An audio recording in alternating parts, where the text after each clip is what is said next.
कहानी है हमारे हीरो यांकाई की, जो कि बचपन से ही बहुत ज्यादा वीक था। लोग हमेशा उसे बुली करते रहते, इवन कि उसके कमजोर होने की वजह से उसे अपने ही सेक्स से बैनिश किया जाने वाला था। पर यांकाई की जिंदगी सिर्फ एक रात में ही बदल जाती है, जब एक्सीडेंटली उसके ब्लड ने केंशियन स्टोन बुक की पावर्स को एक्टिवेट कर दिया। ये मिस्टीरियस पावर्स यांकाई की बॉडी को पूरी तरह से ट्रांसफॉर्म करके रख देगी। तो चलो फिर यांकाई की जीरो से हीरो की जर्नी को शुरू करते हैं।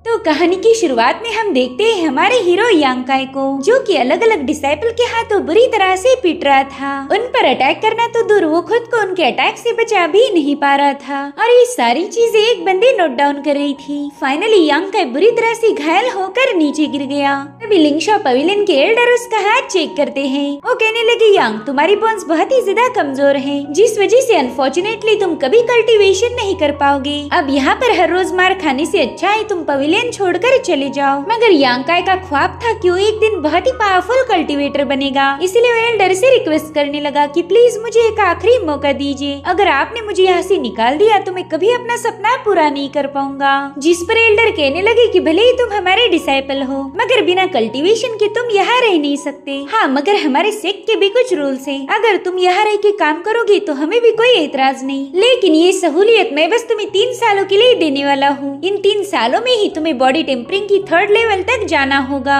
अगर इतने वक्त में तुम कोई ब्रेक थ्रू नहीं कर पाए तो तुम्हें जबरदस्ती यहाँ से हटाया जाएगा। जिसके लिए यांकाई भी राजी हो गया। अब उसके पास बस अपना ड्रीम पूरा करने के लिए 3 सालों का वक्त था। वो एक ट्रायल डिसाइपल बनकर बॉडी टेम्परिंग की 3rd लेवल तक जाने के लिए अपने सीनियर डिसाइपल से टिप मांगता, और वो लोग भी उसके साथ फाइट करने के लिए मान जाते थे। एक तो उन डिसाइपल्स को अपना हाथ साफ करने का मौका मिलता, और दूसरी बात ये कि उन्हें कंट्रीब्यूशन पॉइंट्स भी मिल जाते, जिनका वो पैसे जैसा यूज कर सकते हैं। इधर यांकाई उन डिसाइपल से बुरी तरह पीट जाता, मगर उसने अभी तक हार नहीं मानी थी। ऐसे ही करते करते 3 साल गुजरने को आ चुके थे, मगर यांकाई ने कोई इम्प्रूवमेंट नहीं की। साथ ही हम देख पाते कि एक बंदी हमेशा यांकाई पर नजर रखती है। साथ ही उसे यांकाई पर काफी ज्यादा तरस आता। वो देखती है कि यांकाई इतनी मार खाने के बावजूद भी दोबारा से फाइट के लिए रेडी हो चुका है। इस बार यांग ने अपने अपोनेंट के मुंह पर एक जोरदार लात जड़ दी थी, मगर वो बंदा दोबारा से फाइट बैक करते हुए यांग की पिटाई करना शुरू कर देता है। वो यांग को चोक करते हुए कह रहा था कि बच्चे हार मान ले वरना मेरे हाथों मारा जाएगा। जिसके बाद वो यांग को जोरों से जमीन पर पटक देता है, लेकिन एज यूजुअल यांग एक बार फिर से उठ गया, जो देखकर बाकी के डिसाइपल उससे कहने लगे कि भाई हार मान ले वरना तू खुद को बुरी तरह से इंजर्ड कर लेगा। इधर यांग का एक बार फिर से उस बंदे पर पंच हिट करने के लिए जंप लगा देता है, मगर उस बंदे ने एक ही लात में यांग को एक चट्टान पर पटक दिया था, जिसके चलते यांग नॉकआउट हो गया। इधर वो सभी डिसाइपल उसका मजाक उड़ाते हुए वहाँ से चले गए। उन्हें पूरा यकीन था कि यांकाई कभी ब्रेक थ्रू नहीं कर पाएगा। उनके जाने के बाद वो नकाब वाली बंदी यांग को घसीटते हुए पेड़ की तरफ ले जाने लगी। वो कह रही थी कि तुम्हारे जितना बेवकूफ इस दुनिया में कोई नहीं होगा। तुम हर बार खुद से ज्यादा स्ट्रॉन्ग बंदे को फाइट करने के लिए उकसाते हो। अगर ऐसा ही चलता रहा तो तुम जल्द ही मारे जाओगे, इसलिए तुमने अपनी ये जिद छोड़ देनी चाहिए। जिसके बाद वो उसके हाथ में एक एलिक्सर बोतल थमाकर वहाँ से चली गई। अब शाम होने तक यांग को होश आ चुका था। वो देखता है कि फिर से किसी ने उसकी मदद की थी। वो कह रहा था, पता नहीं तुम कौन हो, तुम हर बार मेरे लिए एलिक्सर लेके आती हो, मगर तुमने आज तक मेरे सामने आकर मुझसे बात नहीं की। तुम हर बार मुझे हारता हुआ देखकर मायूस हो जाती हो, मगर मैं तुमसे वादा करता हूँ कि मैं तुम्हें एक बड़ी फाइट जीत कर जरूर दिखाऊंगा। शायद उस दिन तुम्हें मुझसे भी ज्यादा खुशी होगी। लेकिन तभी उसे याद आता है कि उसका 3 सालों का पीरियड अब खत्म होने की कगार पर है। वो कहने लगा कि अगर कुछ ही दिनों में मैं ब्रेक थ्रू नहीं कर पाया तो शायद हमारी कभी मुलाकात नहीं होगी।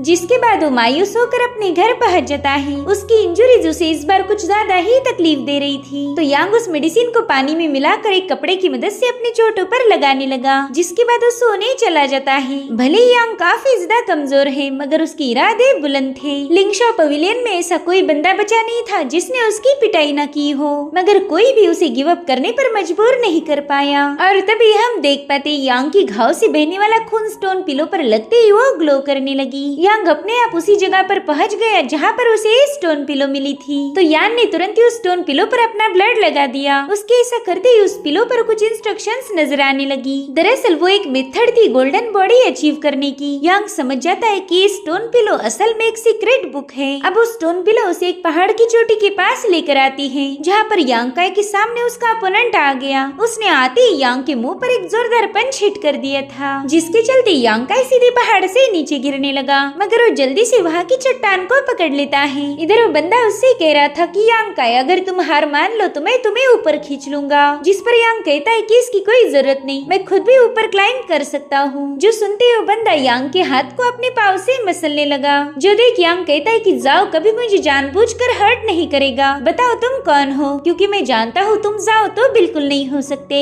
जिस पर वो बंदा कहने लगा कि इससे कोई फर्क नहीं पड़ता, तुम बस मेरे सामने हार मान लो और मैं तुम्हें जिंदा छोड़ दूंगा, वरना फिर आज तो तुम्हारी मौत पक्की है। मगर यांग ने हार मानने से इनकार कर दिया, तो बंदा तुरंत ही उसे चोटी से नीचे गिरा देता है, जिसके चलते यांग एक पुल में जाकर गिर गया। वहाँ पर कुछ चेन्स थी जिन्होंने यांकाई को चोक करना शुरू कर दिया, मगर यांग उन जंजीरों को ब्रेक करते हुए जैसे तैसे खुद को आजाद कर लेता है। दरअसल उन जंजीरों में एक स्केलेटन कैद था, जो कि उन चेन्स के ब्रेक होते ही आजाद हो गया। इधर यांग उस पुल से बाहर निकलते ही वो देखता है कि वो मिस्टीरियस शख्स भी उसमें से बाहर आ चुका है। यांग को तो ये सब काफी ज्यादा अजीब लग रहा था। वो कहता है, पता नहीं ये मेरे साथ क्या हो रहा, आखिर मैं हूँ कहाँ पर। जिस पर वो शख्स उसे बताने लगा कि लड़के, ये तुम्हारी माइंड स्पेस है, तुम्हारी बॉडी में मौजूद यांग फायर मुझे इग्नाइट करने में कामयाब हो गई और इसी वजह से तुम मेरा असली फॉर्म देख पा रहे हो। दरअसल मैं हजारों सालों से उस स्टोन पिलो में कैद था, मगर आज तुम्हारी वजह से मैं आजाद हो गया। अब तुम्हारा एहसान चुकाने के लिए मैं तुम्हारी बॉडी को ट्रांसफॉर्म करूंगा, मगर इसमें तुम्हारा नहीं बल्कि मेरा फायदा होगा। जिसके बाद वो पर्सन यांकाई को दबोचते हुए उसकी सारी पावर्स को एब्जॉर्ब करने लगा। यांग को इससे काफी ज्यादा पेन हो रही थी, उसे लगता है कि शायद वो यहाँ पर मारा जाएगा, मगर तभी एक सोल आकर उससे कहने लगी कि तुम इतने आसानी से हार नहीं मान सकते। लिंगशा पवेलियन में तुमने कई सालों तक वहाँ के डिसाइपल से मार खाई, मगर तब तो तुमने हार नहीं मानी थी, फिर अब तुम्हें क्या हो गया। जिस पर यांकाई जवाब देते हुए बताने लगा कि अब मुझे कोई उम्मीद नजर नहीं आ रही। तो सोल उससे कहने लगे कि तुमने इससे भी बदतर हालातों का सामना किया है, जब तक तुम्हारे अंदर पावर का एक कतरा भी बाकी है तब तक फाइट बैक करो। मेरा काम था तुम्हें अवेकन करना, अब इससे ज्यादा मैं तुम्हारी कोई मदद नहीं कर सकती। जिसके बाद वो सोल वहाँ से गायब हो गई, लेकिन उसने अपना काम कर दिया था, क्योंकि यांग अब उस मॉन्स्टर के साथ फाइट बैक करने लगा और उसकी जरा सी पावर्स यूज करते ही वो मॉन्स्टर उसके सामने हार मान लेता है। वह पहली फाइट थी जो यांग ने इतने सालों में जीती होगी और अब उसकी बॉडी से बहुत ही स्ट्रॉन्ग ऑरा रिलीज होने लगी। उसके अंदर उस स्टोन पिलो की पावर्स आ चुकी थी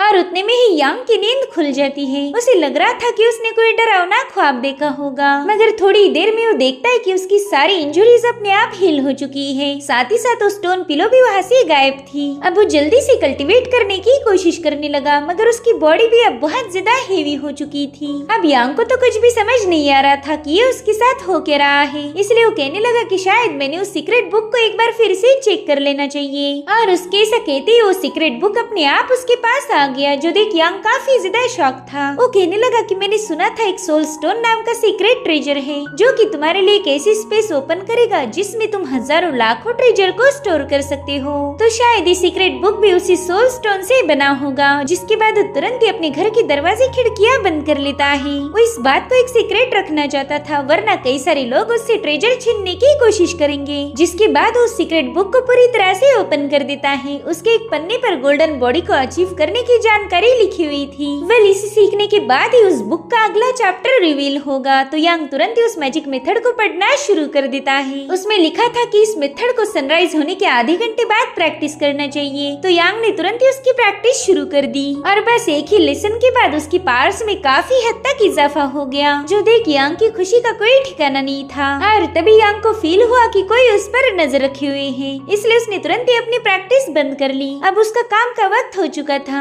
इसलिए यांग तुरंत ही काम के लिए रेडी होने चला गया। और तभी हम देख पाते कि वहाँ पर कोई शख्स था। अभी कौन है इसके बारे में हमें फिलहाल तो बताया नहीं गया। वही दूसरी तरफ वो नकाब वाली बंदी यांग को काम करता हुआ देखकर सोच में पड़ गई। वो कहने लगी कि कल तो ये बंदा बुरी तरह से घायल था, मगर आज इसे देखकर ऐसा बिल्कुल नहीं लग रहा कि इसे कोई चोट भी लगी होगी। और उतने में ही वो देखते ही कि एक बंदा बड़ी तेजी से अपनी कार्ड के साथ यांग पर क्लैश होने वाला है, मगर यांकाई ने एक ही सेकंड में उस बंदे के साथ साथ उसकी कार्ड को भी उलट दिया। वो बंदा तो बेचारा यांग के लिए ही परेशान हो गया। उससे पूछता है, भाई तुम्हें चोट तो नहीं लगी ना? मगर यांग तो बिल्कुल परफेक्ट था। जो देखो बंदी भी थोड़ा सा हैरान हो गई। वो कहती है, पिछले 3 सालों में यांग ने ब्रेक थ्रू नहीं किया, कहीं ऐसा तो नहीं कि रात भर में ये पावरफुल बन गया हो? इधर यांग उस बंदे को उसका सामान समेटने में मदद कर रहा था। वो बंदा कहता है कि एल्डर मेंग आज मुझे जिंदा नहीं छोड़ेंगे। पहले ये डिलीवरी लेट थी और अब इस एक्सीडेंट की वजह से मेरा और वक्त जाया हो गया। दरअसल एल्डर मेंग लिंगशा पवेलियन के कंट्रीब्यूशन हॉल के इंचार्ज थे। तो उस बंदे की बातें सुनकर यांग को भी याद आता है कि आज उसकी पेमेंट होने वाली है, इसलिए वो भी कंट्रीब्यूशन हॉल जाने का डिसाइड करता है। इधर एल्डर मेंग सेक की लड़कियों को ठमकता हुआ देखकर मजे लेने में बिजी थे।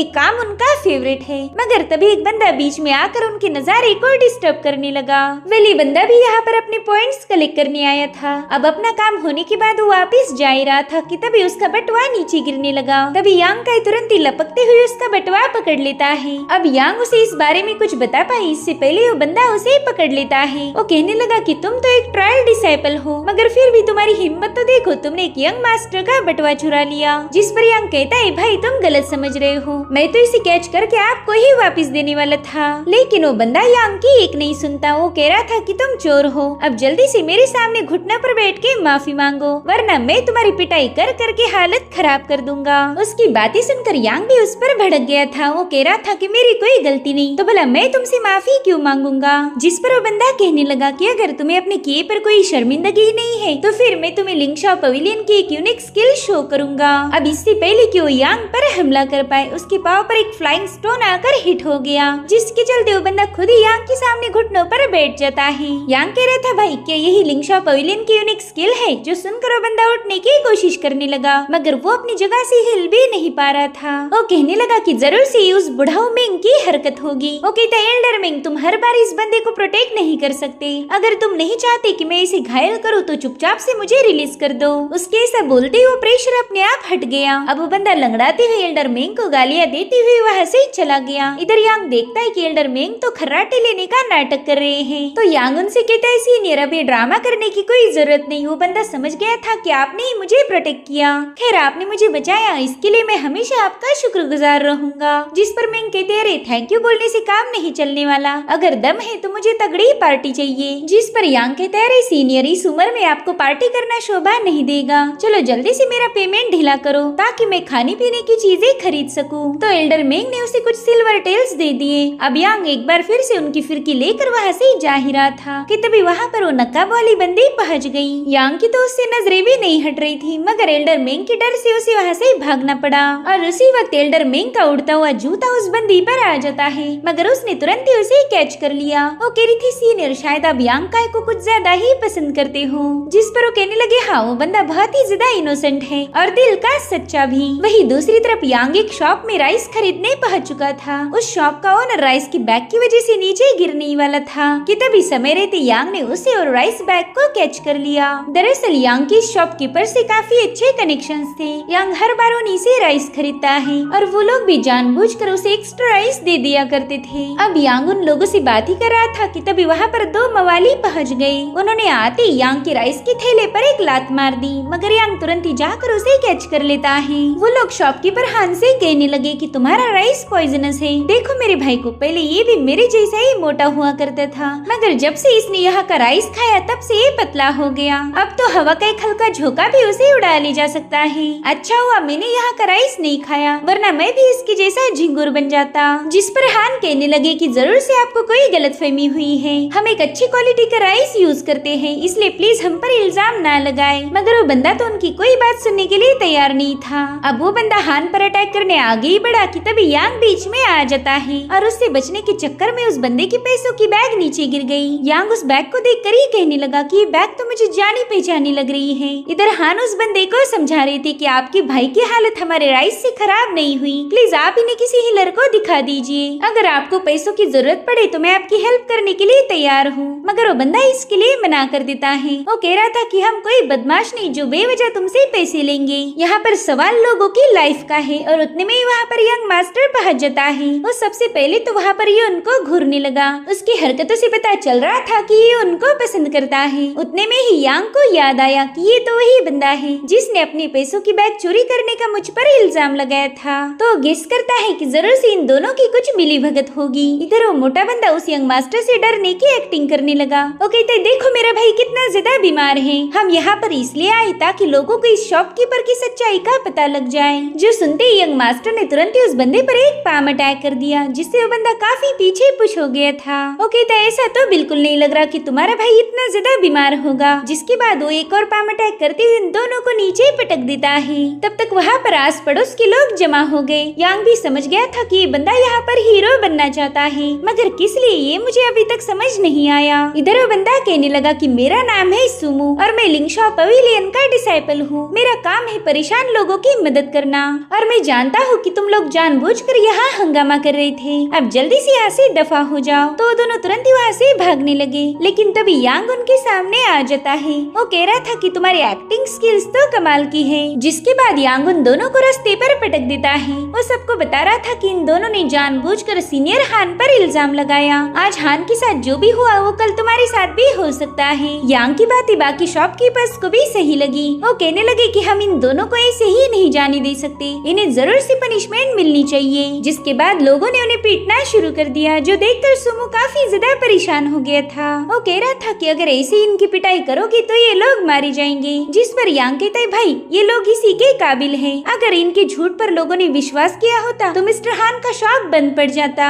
मगर फिर भी सुमो उनकी पिटाई करने से मना करने लगा। जिस पर यांग कहता है कि मुझे तो लगता है तुम भी इनके साथ मिले हुए हो, देखो ना तुम्हारा पैसों का बैग उसके पास है। अब सुमो को तो कुछ भी समझ नहीं आ रहा था कि इस पर क्या जवाब दिया जाए, इसलिए वो कहता है कि शायद इस बंदे ने मेरा बैग चुराया होगा। अब सुमो की ऐसी हरकत देखकर वो मोटा बंदा भी भड़क गया। वो कह रहा था कि तुम एक नंबर के धोखेबाज हो, तुम्हें हमें पैसे देकर यहाँ तमाशा खड़ा करने के लिए बोला था और फिर बाद में तुम यहाँ आकर हमें धमकाओगी, इससे तुम सबके सामने हीरो बन जाते। मगर सुमो इसके लिए मना कर देता है। तो मोटा बंदा सबको बताने लगा कि गाँव वालों ये सुमो हान की बेटी से प्यार करता है और उसी को पटाने के चक्कर में इसने ये सारा प्लान बनाया। सुमो समझ चुका था कि यांग की वजह से उसका प्लान तो फेल हो ही गया, मगर अब योन भी कभी उसे लाइक नहीं करेगी, इसलिए वो यांग से कहता है कि आज यहाँ जो कुछ भी हुआ मैं जरूर से उसका बदला लूंगा। अब उसके वहाँ से जाने के बाद सभी लोग यांग को थैंक यू बोल रहे थे। साथ ही साथ मिस्टर हान भी यांग को गिफ्ट देने की कोशिश करने लगे, मगर यांग काय उसके लिए मना कर देता है। मिस्टर हान को यांग काय की काफी ज्यादा फिक्र हो रही थी। वो कहते हैं कि वो सुमो तुमसे बदला लेने की कोशिश जरूर करेगा।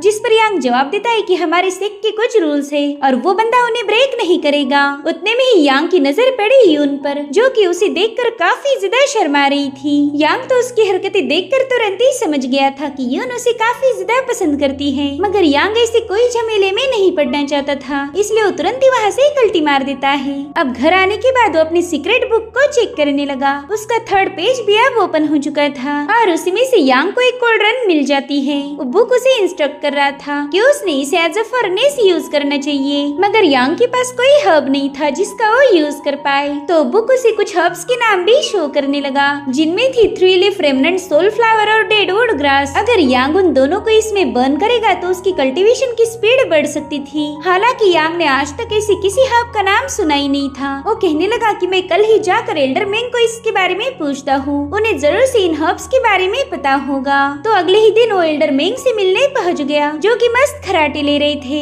अब वो उनसे 3 लीफ रेमनेंट सोल फ्लावर और डेडवुड ग्रास के बारे में पूछने लगा। तो एल्डर मेंग तुरंत ही उसे अपना एक बुकलेट दे देते हैं। उस बुक में सारे हर्ब्स की जानकारी लिखी हुई थी। साथ ही यांग को ये भी पता चला कि उसे जिन हर्ब्स की जरूरत थी वो पॉइजनस हैं, जो देख यांग काफी ज्यादा सरप्राइज हो गया। तो एल्डर मेंग उसे बताने लगे कि हर एक हर्ब में टॉक्सिन्स होते हैं, किसी में कम तो किसी में ज्यादा। अगर उन्हें सही हर्ब के साथ मिला दिया जाए तो उसकी पावरफुल मेडिसिन बन सकती है। साथ ही साथ एल्डर मेंग यांग को बताने लगे कि तुम्हें जिस ग्रास की तलाश है वो काफी ज्यादा पॉइजनस है, इसलिए आमतौर पर कोई भी शॉपकीपर इसे सेल नहीं करता।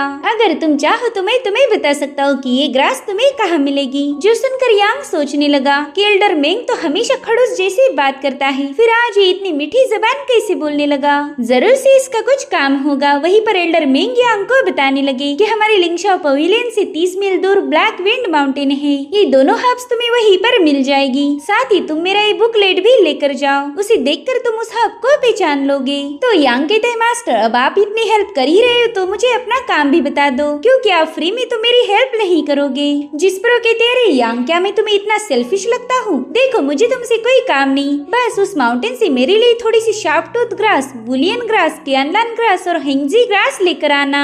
ये सभी ग्रास अगर तुम 1 डजन की क्वांटिटी में लेकर आए तो मजा ही आ जाएगा। और देखो उस ग्रास के बदले में मैं तुम्हें कुछ कंट्रीब्यूशन पॉइंट भी दूंगा। जिस पर यांग कहता है हाँ सीनियर, मुझे लगा ही था कि आपका भी कुछ काम होगा, वरना आपके मुंह से इतनी मीठी बातें कैसे निकलती। जिस पर मैं कह रहे थे पता नहीं मैंने तुमसे कब लड़ाई की थी, तुम हो कि बार बार मुझ पर इल्जाम लगाते रहते हो। खैर वो माउंटेन यहाँ से काफी ज्यादा दूर है, तो मैं तुम्हारे लिए 3 दिनों की छुट्टी की बात करूंगा, मगर तुम जल्दी से वापस आने की कोशिश करना। अब यांग के वहाँ से जाते ही एल्डरमिंग दोबारा से सो गए। इधर यांग लंबा सफर तय करके ब्लैक विंड माउंटेन में पहुँच चुका था। वहाँ पर वो कई सारी ग्रास इकट्ठा करता है, मगर अभी भी एल्डरमिंग ने उसे जितनी क्वांटिटी बताई थी वो पूरी नहीं हुई। साथ ही यांग को बुक में मेंशन की हुई हर्ब्स भी कलेक्ट करनी थी। उस सीक्रेट बुक में लिखा था कि ये ग्रास उसी जगह पर उगती है जहाँ दूसरी कोई ग्रास नहीं उग सकती।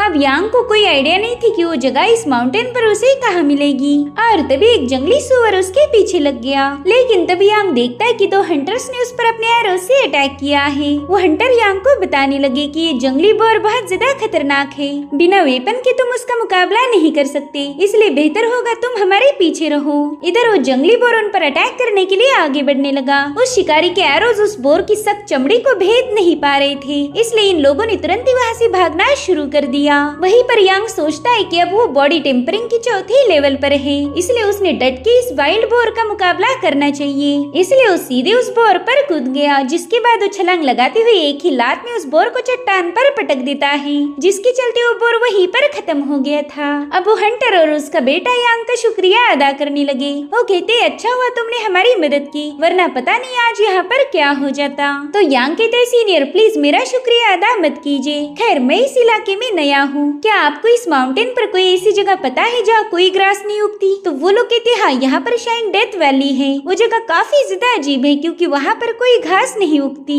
हम वहीं से जाने वाले, तो क्यों न तुम भी हमारे साथ चलो। इसलिए थोड़ी देर में लोग उस बंजर इलाके में पहुँच गए और यहीं पर यांग को डेडवुड ग्रास मिल गई। अब वो हंटर उससे कहने लगा कि ये जंगल बहुत ज्यादा खतरनाक है, अगर तुम चाहो तो आज की रात हमारे साथ रुक सकते हो। ये आइडिया यांग को भी सही लगी क्योंकि वो भी अकेला इस जंगल में किसी जानवर का शिकार नहीं बनना चाहता था। अब अगली सुबह जब यांग की आँख खुली तब वो देखता है कि वो दोनों तो ऑलरेडी जा चुके हैं, इसलिए यांग ने तुरंत ही अपनी कल्टीवेशन शुरू कर दी। उसे उसकी बॉडी में एक वार्म फीलिंग का एहसास हो रहा था, जिससे वो समझ गया कि वो अब जल्द ही ब्रेक थ्रू करने वाला है। तो उसने जल्दी से अपनी एनर्जी को रिलीज करना शुरू कर दिया। उसने बहुत ही कम समय में गोल्डन बॉडी को एक्टिवेट करते हुए बॉडी टेम्परिंग की 5वीं लेवल पर ब्रेक थ्रू भी कर लिया था। अब अगर उसे एक और स्पेशल हर्ब मिल जाए तो यांग की कल्टीवेशन में और ज्यादा तेजी आ जाएगी। और उसी वक्त यांग को हंटर जैंग की और उसके बेटे के चिल्लाने की आवाज आई, इसलिए यांग तुरंत ही उनकी आवाजों को फॉलो करते हुए केव के पास पहुंच गया। वो देखता है कि एक स्पाइडर मॉन्स्टर ने उस हंटर को जाल में पूरी तरह से ट्रैप कर लिया है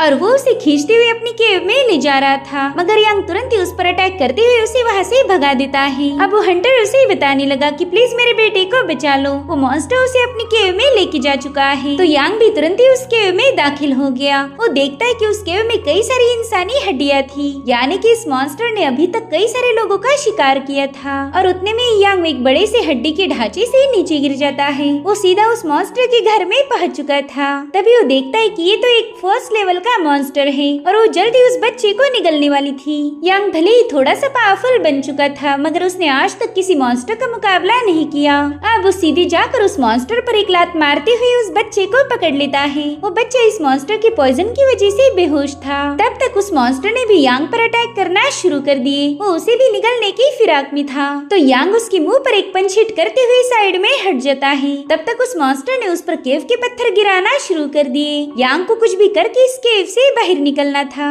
वरना उस स्पाइडर का पॉइजन उस बच्चे को खत्म कर देगा। इसलिए वो गोल्डन बॉडी को एक्टिवेट करते हुए उस मॉन्स्टर के साथ फाइट करना शुरू कर देता है। भले यांग इसमें घायल हो गया था, मगर अब उसे इंजरीज का ज्यादा दर्द नहीं होता, जिसके बाद उस मकड़ी के पाँव तोड़ते हुए उसके जाल में आग लगा देता है। यांग को लग रहा था कि अब तो स्पाइडर मर चुकी होगी, लेकिन उसका ध्यान हटते ही वो मॉन्स्टर यांग को अपने वेब में फंसा लेती है। साथ ही साथ उसने यांग को बुरी तरह से घायल कर दिया था, तो यांग भी उसी मॉन्स्टर का पाँव लेकर उसी की आंखों में घुसा देता है। जिसके बाद वो अपनी गोल्डन बॉडी को एक्टिवेट करते हुए उस मकड़ी पर कई सारे अटैक्स करने लगा और इस बार फाइनली यांग ने उस मकड़ी झोपड़ी को निपटा दिया। जिसके बाद यांग उस बच्ची को लेकर केव के बाहर आ जाता है। वहीं पर वो हंटर जैंग अपने बेटे को जिंदा देख काफी ज्यादा खुश हो गया। यांग उसे बता रहा था कि स्पाइडर की पॉइजन की वजह से ये बेहोश है, लेकिन इस केव में काफी नायाब हर्ब्स है, तो मैं उनका यूज करके इसे हील कर दूंगा।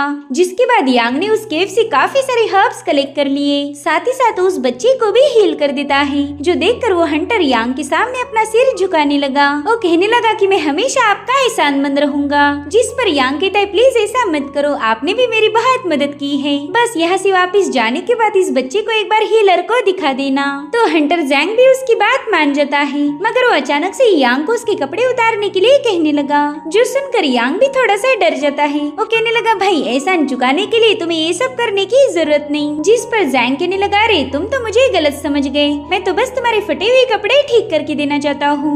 इसलिए यांग फाइनली उसे अपना शर्ट दे देता है। वो जैंग का शुक्रगुजार था क्योंकि उसकी वजह से उसे वो सारे हर्ब्स मिल चुके थे जिनकी यांग को तलाश थी। अब वो लंबा सफर तय करके घर वापस आ जाता है, मगर वो देखता है कि उसके घर के सामने कई सारे डिसाइपल्स इकट्ठा हुए हैं। इसलिए यांग भी चुपचाप से ये सारा तमाशा देखने लगा। सुमो कह रहा था अरे ये बंदा तो काफी ज्यादा गरीब है, इसके पास तो रहने के लिए ढंग का घर भी नहीं। तभी उसके साथी उसे बताने लगे कि यांग के पास कोई पावर्स नहीं है, इसलिए हमारा सेक्ट उस पर बिल्कुल ध्यान नहीं देता। कुछ दिनों पहले ही उसकी जोरदार पिटाई भी हुई थी। जिस पर सुमो कहते वाह ये सुनकर तो मेरे दिल को सुकून मिल गया, मगर जब तक वो बंदा हमारे सेक्ट से बाहर नहीं जाता तब तक मुझे चैन नहीं मिलेगा। जिसके बाद वो यांकाई को आवाज देकर बाहर आने के लिए कह रहा था, मगर यांग का कोई रिस्पॉन्स नहीं आता। तो उन लोगों को लग रहा था कि शायद यांकाई सेक्ट छोड़कर भाग गया होगा। इसीलिए सुमो के चमचे कहने लगे कि हमारे यंग मास्टर काफी ज्यादा फेमस है। उस यांकाई को पता चल गया होगा कि हमारे यंग मास्टर कितने ज्यादा खतरनाक है, इसलिए वो हमारे यहाँ आने से पहले ही भाग गया। जिस पर सुमो गुस्से में कहने लगा कि उस यांकाई ने मेरी सेटिंग बिगाड़ दी, जब तक मैं उसे सबक नहीं सिखाता मुझे सुकून नहीं मिलेगा।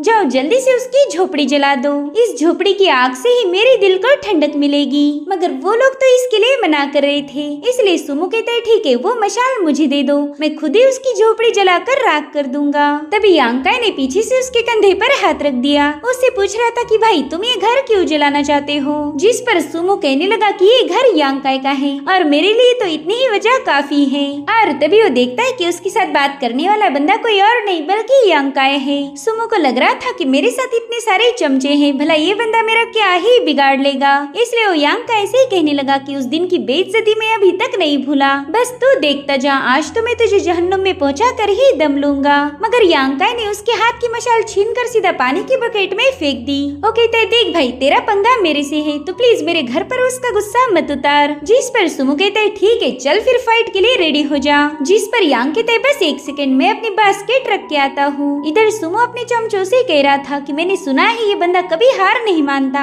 इसलिए उसकी काफी अच्छे से पिटाई कर देना ताकि उसे पता चले कि यंग मास्टर से बदतमीजी करने का अंजाम क्या होता है। और उतने में यांकाई बाहर आ गया। वो कह रहा था सुमो मैं तेरे साथ बेवजह फाइट नहीं करना चाहता, बेहतर होगा कि तू अपने चमचों को लेकर यहाँ से चला जा। मगर सुमो कहते ना बिल्कुल नहीं, अगर तुम्हें फाइट नहीं करनी है फिर मेरे सामने घुटने पर बैठ के 2-4 बार मुझे पापा बुलाओ, तभी जाकर मैं तुम्हें माफ करूंगा। तो यांकाई कहने लगा मैंने सुना था तुम्हारे ग्रैंडफादर यहाँ की सेकेंड एल्डर हैं और शायद इसी वजह से तुम अपनी मनमानी करते हो। खैर तुम यहाँ से चले जाओ, अगर मेरे हाथों पिट गए तो हार पे मार और मिलेगी। तभी एक लाल बाल वाला बंदा आगे आकर कहने लगा कि मैं बॉडी टेम्परिंग की 5वीं लेवल पर हूँ, मेरा नाम है जाओ और सीनियर सुमो की बजाय मैं तुम्हारे साथ फाइट करना चाहता हूँ। तो यांकाई भी तुरंत ही इसके लिए राजी हो गया। जाओ कह रहा था कि मैं तुम्हें 3 मूव्स का चांस देता हूँ, अगर इन 3 मूव्स में तुम मुझे घायल कर गए तो इस बाजी के विनर तुम होंगे, और अगर हार गए तो फिर तुम्हारा क्या हशर होगा ये तो मैं खुद भी बता नहीं सकता। इधर वो नकाब वाली बंदी छुप कर ये सब देख रही थी। वो कहती कि हाल ही में पूरे सेक्ट में ये बात फैल चुकी है कि यांकाई ने 3री लेवल पर ब्रेक थ्रू किया, मगर अभी तक वो इतना स्ट्रॉन्ग नहीं कि 5वीं लेवल के बंदे के साथ फाइट कर पाए। इधर यांग स्ट्रेचिंग कर रहा था, जो देखकर जाओ कहने लगा अरे ये नौटंकी करने की जरूरत नहीं, यहाँ पर सबको पता है कि तुम एक लूजर हो, इसलिए जल्दी से अपनी 3 मूव्स का यूज करो। तो यांग ने बड़ी ही कूल अंदाज में एक पंच उस बंदे की कोर पर हिट कर दिया।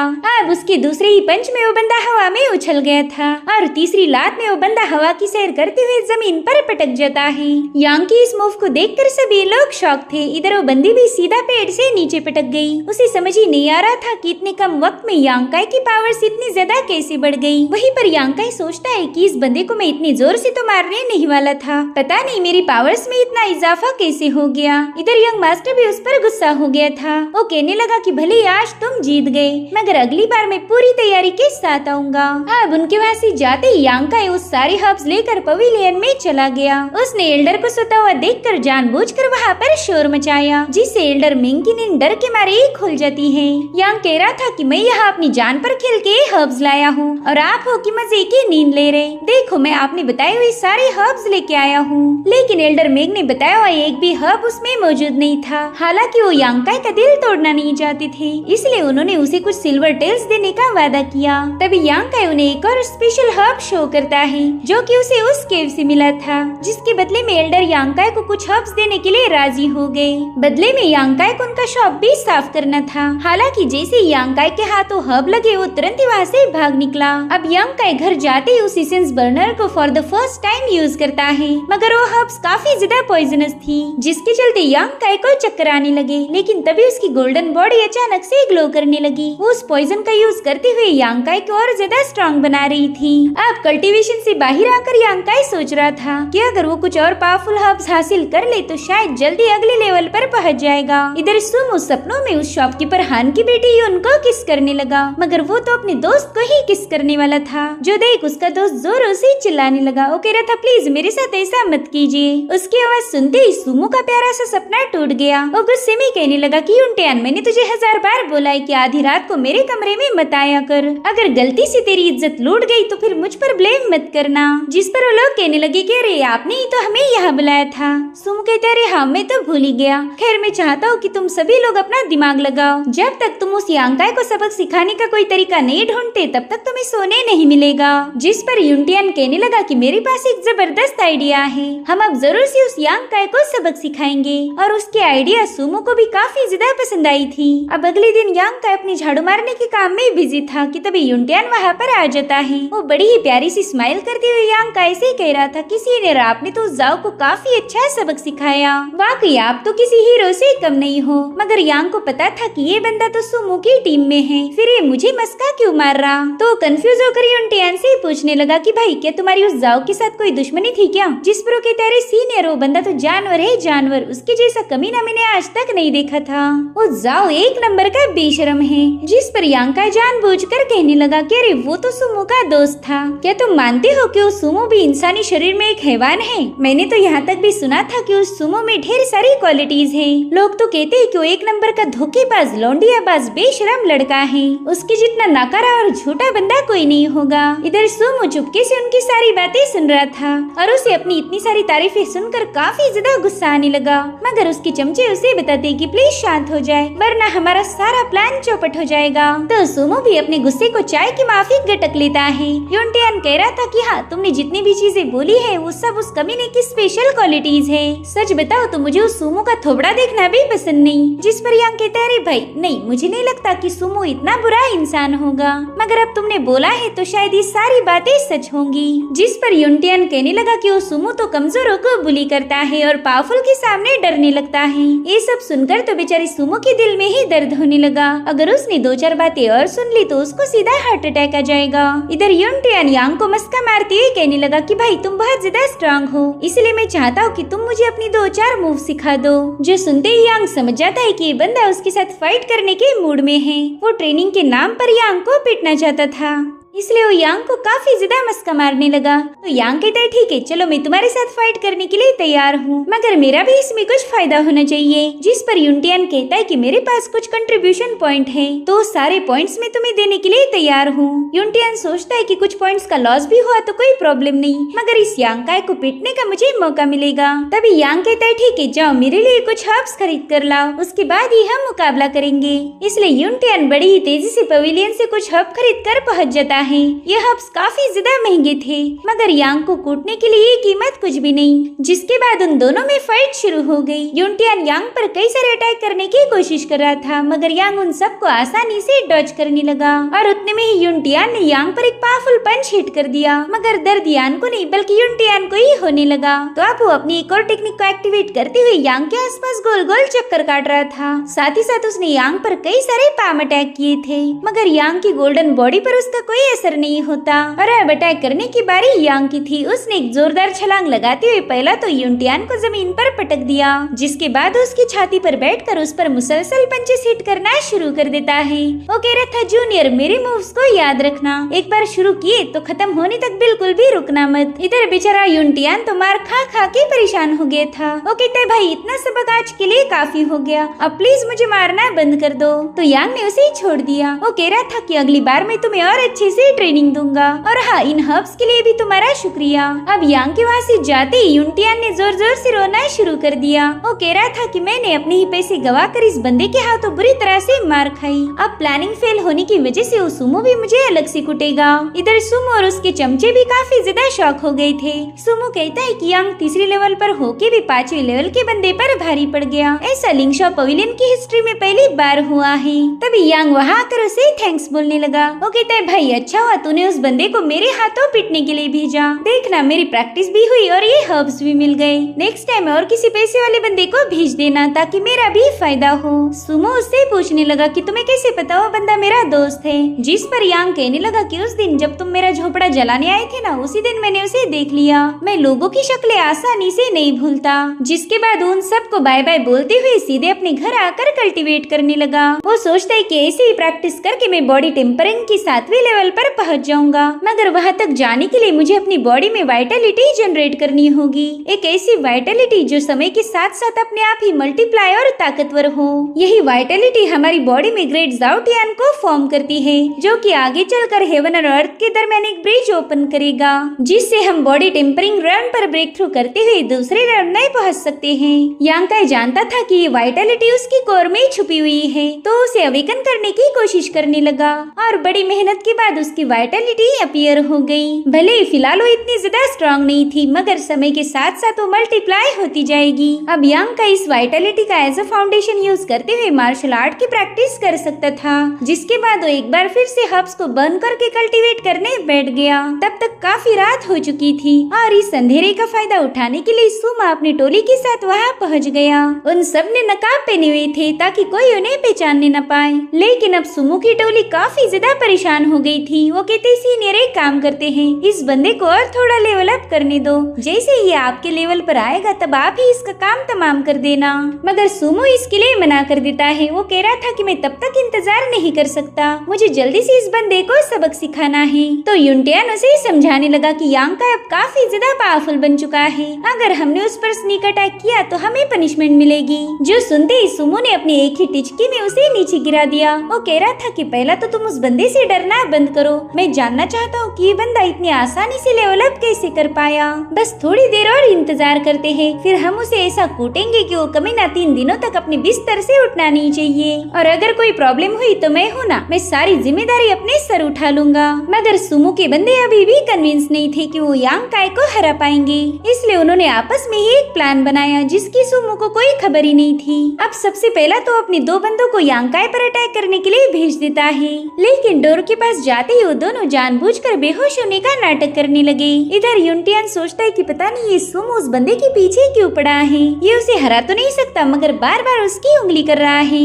अब यूनटियान भी यांग के घर में घुसने के बहाने से अपने साथियों के पास पहुंच गया। वो लोग यूनटियान को देखकर उसके सामने चुपचाप से बेहोशी का नाटक करने लगे, तो यूनटियान भी सेम वैसे ही करता है। वो सुमो से कह रहा था कि प्लीज यहाँ मत आइए, इस जगह पर पॉइजनस स्मोक है, जिसके बाद वो भी बेहोश हो गया। यूनटियान दिल में ही कह रहा था कि भाई ये लाइफ आसान नहीं है, तुम्हें अगर जीना है तो एक्टिंग स्किल बहुत ज्यादा इम्पोर्टेंट है। हालांकि सुमो पहचान गया था कि ये लोग एक्टिंग कर रहे, इसलिए वो कहता है जल्दी से ये ड्रामे बंद करो वरना एक ही लात में तुम सबको खत्म कर दूंगा। जिसके बाद सुमो खुद ही डंडा लेकर यांग का डोर ओपन करने चला गया, मगर वो भी अचानक से अपनी आंखें घुमाते वहीं पर बैठ जाता है। जो देख उसके साथी कह रहे थे, वाह क्या बात है, आप भी एक्टिंग में माहिर हो बॉस, मगर वो कोई एक्टिंग नहीं कर रहा था। और तभी उन चारों को वहाँ पर अजीब सी स्मेल आने लगी, साथ ही साथ उनके आंखों से रेड ऑरा रिलीज होने लगी थी। जिसके बाद उन लोगों ने आपस में ही फाइट करना शुरू कर दी और अब वो एक दूसरे को पीटते पिटाते वहाँ से भाग गए। इधर यांग ने भी उन्हें जाता हुआ देख लिया था। वो समझ जाता है कि हर्ब्स की पावर उन लोगों से हैंडल नहीं हुई। अब अगले दिन यांग अरीना में पहुँच गया। वहाँ प्रैक्टिस करने वाले डिसाइपल कह रहे थे कि यांग शायद आज तुमने झाड़ू जल्दी मार ली है, इसलिए तो तुम अरीना में आए। जिस पर यांग कहने लगा कि अगर मेरा मजाक उड़ाकर हो गया हो तो क्यों ना थोड़ी सी प्रैक्टिस की जाए। यांग ने रात भर कल्टीवेट करके वो 7वीं लेवल पर पहुंच चुका था, इसलिए उसे बस अपनी पावर को आजमाने का मौका चाहिए। जिसके बाद उन सबको फाइट के लिए चैलेंज करता है और वो लोग भी जल्दी से राजी हो गए। उन्हें लग रहा था कि वो तो यांग को आसानी से हरा देंगे। शायद यांग की पावर गेन करने की खबर इन लोगों तक अभी तक पहुंची नहीं थी। अब एक बंदा यांग के माथे पर एक जोरदार पंच हिट कर देता है, मगर यांग को उससे कुछ नहीं हुआ, उल्टा उस बंदे का हाथ ही दर्द करने लगा और फिर यांग ने एक ही पंच में उस बंदे को उड़ा दिया, जो देखकर दूसरा बंदा यांग पर अटैक करने चला आता है, मगर उसका भी वही अंजाम था। थोड़ी देर में वो सभी डिसाइपल्स यांग के सामने हार गए। यांग उनसे कह रहा था चलो एक राउंड और हो जाए, मगर वो कहते भाई कांग्रेचुलेशन, हमारे सारे पॉइंट तुम रख लो, लेकिन अभी फाइट हमसे नहीं होगी। जिसके बाद उस सभी लोग वहाँ से भागने लगे। इधर सुमो कह रहा था कि शायद उस यांग को पहले से ही पता था कि हम उसे कूटने जाएंगे, इसलिए उसने पहले ही अपने घर में पॉइजनस स्मोक लगा के रख दिया। हमने जितना सोचा था वो बंदा उससे 4 कदम आगे निकला, तब तक वहाँ पर मार खाए हुए डिसाइपल पहुँच जाते हैं। वो सुमो को झूठी बातें बताकर यांग के खिलाफ भड़काने लगे। वो कह रहे थे कि हम आपके साइड है और इसी वजह से उस यांग ने हमें कुत्ते जैसा धो दिया, अब आप ही हमें इंसाफ दिलाओ। ये सारी बातें सुनकर सुमो को तो यांग पर और ज्यादा गुस्सा आ रहा था। इधर युनटियान समझ चुका था कि अब यांकाई का मुकाबला ये लोग तो कर ही नहीं सकते और सुमो है कि आसानी से हार नहीं मानेगा। तो बीच में फंसा कौन? युनटियान। इसलिए वो एकदम ड्रामेटिक अंदाज में बताने लगा कि हमारी लाइफ एक नाटक है, हम सब एक जगह इसलिए हैं क्योंकि यही हमारी तकदीर थी, तो हमने छोटी मोटी बातों को नजरअंदाज करके इन पलों को चेरिश करना चाहिए। यूं बेवजह झगड़े करने की क्या ही जरूरत। मगर सुमो को उसके प्रवचन में कोई दिलचस्पी नहीं थी, इसलिए उसे एक पंच मार के नीचे पटक देता है। वो कह रहा था कि हर पल मेरे दिल में बदले की आग जल रही है। सबसे पहला तो उस यांकाई ने मेरी सेटिंग बिगाड़ दी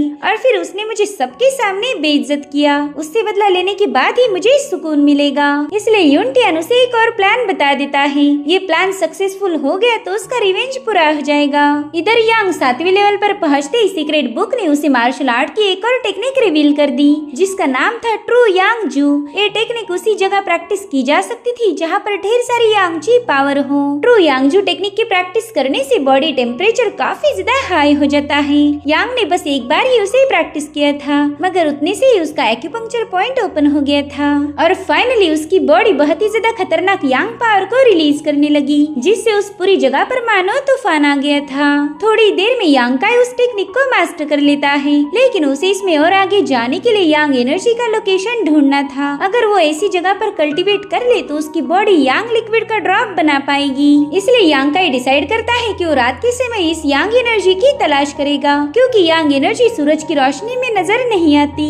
इसलिए वो तुरंत ही अपनी छत पर जाके बैठ गया। अब दिन ढलते ही यांकाई को बहुत ही पावरफुल यांग एनर्जी नजर आई, तो वो उसे फॉलो करते हुए ट्रैप ड्रैगन स्ट्रीम के पास पहुंच जाता है। वो देखता है कि वहाँ पर तो ढेर सारी यांग एनर्जी फ्लो हो रही है। इतने सालों में वो कभी इस जगह पर नहीं आया था, क्योंकि यांग एनर्जी बस वही लोग देख पाते हैं जिन्होंने यांग ट्रू एनर्जी को अपनी बॉडी में एब्जॉर्ब किया हो। तो यांग वहीं पर बैठ के अब कल्टीवेशन स्टार्ट कर देता है। दरअसल ये यांग एनर्जी कल्टीवेटर की वाइटलिटी को स्ट्रॉन्ग बनाती है। साथ ही इस टेक्निक को मास्टर करना सबसे ज्यादा मुश्किल काम था, इसलिए काफी सारे कल्टीवेटर इसे स्किप कर देते हैं। इधर यांग का कल्टीवेशन में बिजी था कि तभी वहाँ पर यांग एनर्जी का एक बहुत बड़ा ड्रैगन क्रिएट हो जाता है, जो कि सीधा उसकी बॉडी में समा गया। अब सवेरे तक प्रैक्टिस करने के बाद यांग का देखता है कि वो यांग लिक्विड का एक ड्रॉप क्रिएट कर पा रहा है। इस यांग लिक्विड में ढेर सारी पावर्स थी जो कि पत्थरों को आसानी से काट दे। यांकाई को पता था कि इस ड्रॉप को फॉर्म करने में उसकी ढेर सारी एनर्जी यूज होगी,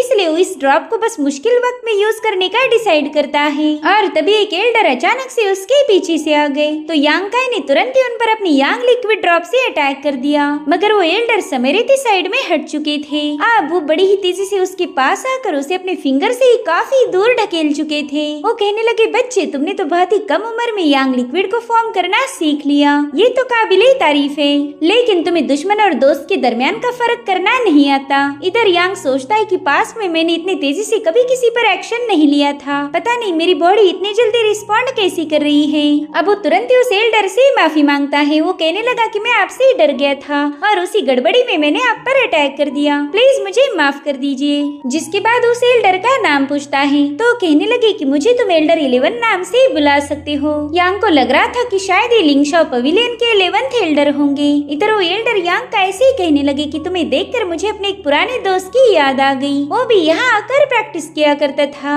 तभी यांकाई उन्हें बताने लगा कि सीनियर, हमारे लिंगशाओ पवेलियन में जो भी बंदा क्राइम करता है उसे यहीं पर ट्रैप किया जाता है, जो कि काफी ज्यादा अजीब बात है। तो एल्डर यांग को एक कहानी बताने लगे। वो कहते हैं कि कई सौ साल पहले यहाँ पर एक मास्टर आया था। उसने देखा कि एक ईवल मॉन्स्टर लोगों को बेरहमी से खत्म कर रहा है, तो उन्होंने इस तबाही को रोकने के लिए अपनी तलवार बाहर निकाल ली। फिर उस मास्टर ने उस ईवल के साथ जबरदस्त बैटल की और फाइनली उसे खत्म कर दिया। मगर उसी वक्त ये ट्रैप ड्रैगन स्ट्रीम भी अपने आप फॉर्म हो गई। भले ही वो मॉन्स्टर मर चुका था, मगर मास्टर को इसकी तसल्ली नहीं हुई और इसी वजह से लिंगशाओ पवेलियन को यहाँ पर एस्टेब्लिश किया गया। यही कहानी हमारे सेक्ट के ओरिजिन का कारण है। हमारे कई सारे एंसेस्टर ने एक जगह पर कड़ी नजर रखी। बाद में हम ईवल डिसाइपल को भी यहाँ पर पनिश करने लगे। वेल, इस ट्रैप ड्रैगन स्ट्रीम में एक बहुत ही स्पेशल यांग ट्रेजर है, मगर वो अभी तक अपीयर नहीं हुआ। जिस पर यांकाई कहने लगा कि शायद आप यहाँ पर उसी ट्रेजर की तलाश में आए थे। तो एल्डर कहते, मैं ट्रेजर की नहीं बल्कि किसी बंदे की तलाश में आया था, लेकिन मैं तुम्हें उसके बारे में ज्यादा कुछ बता नहीं सकता। अब तुम भी यहाँ से चले जाओ, ये जगह काफी ज्यादा खतरनाक है। तो यांकाई भी उनकी बात मानते हुए घर की तरफ रवाना हो गया। मगर घर जाते ही वो देखता है कि एक बंदी उसके घर में सो रही है। वो यांकाई के वहाँ आते ही तुरंत ही उठ गई। वेल, यहाँ पर यांकाई को कोई आइडिया ही नहीं थी कि यही बंदी उसे सालों से एलिक्सर देती आई है। वो उससे पूछ रहा था कि सीनियर, आप यहाँ पर क्या कर रही हो और आपका क्या नाम है? जिस पर वो कहने लगी कि मेरा नाम शिया है। दरअसल ब्लैकविंड माउंटेन का हंटर तुम्हारे लिए कुछ लेके आया था। तुम घर पे नहीं थे तो मैंने उससे वो चीजें कलेक्ट कर ली। मुझे लगा था कि तुम शाम होने तक वापिस आ जाओगे और तुम्हारा इंतजार करते करते मैं यहीं पर सो गई। जिस पर यांग कहने लगा, हाँ मुझे थोड़ी सी देर हो गई, मगर अगली बार मैं जल्दी वापिस आऊंगा।